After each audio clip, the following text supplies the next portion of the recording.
messing around at soundcheck kind of thing, and she was like, "Oh, cool. What if we moved down a couple of notes?" And he started writing lyrics to it. I think when he went on vacation with his wife. In the desert or something. And then came back and was like, "Hey, remember that riff you were writing? Well, I think we should do it." And I was like, "All right." Yeah. What's cool about that riff is it's. I think most of it is probably like it's like super pentatonic.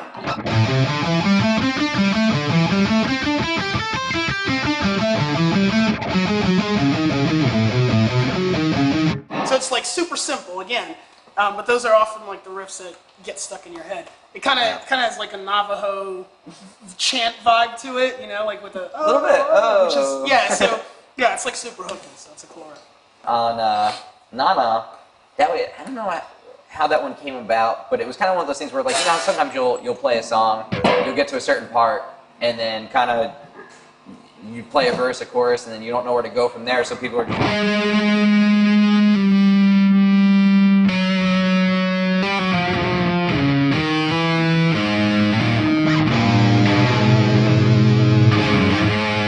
and then, you know, just like, oh, all right, well, just kind of figuring out from whatever, you know, just like. It just starts to happen, and then sometimes you're like, oh, that's really cool, we keep that, or sometimes you're like, oh, maybe we actually write a part. But I think that was how that one came about. Was just like, oh, all right, descend, and then he goes into a great riff and solo from that. Yeah. What's cool about that too, like the I definitely wanted to play up like how dark that section sounds, because it's kind of like a change up.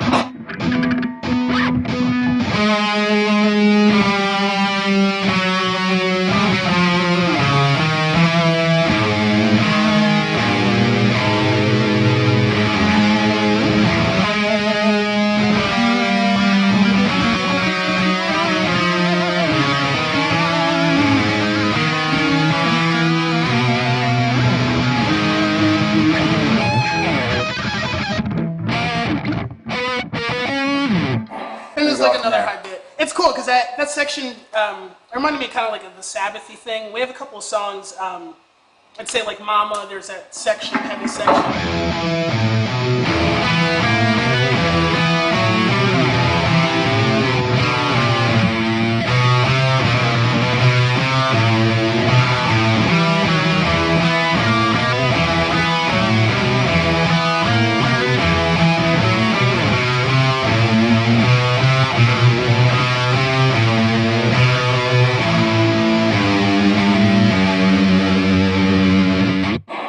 Songs that have like, you know, kind of these dark Sabbathy riffs. And Nana was one of them, and kind of played it up.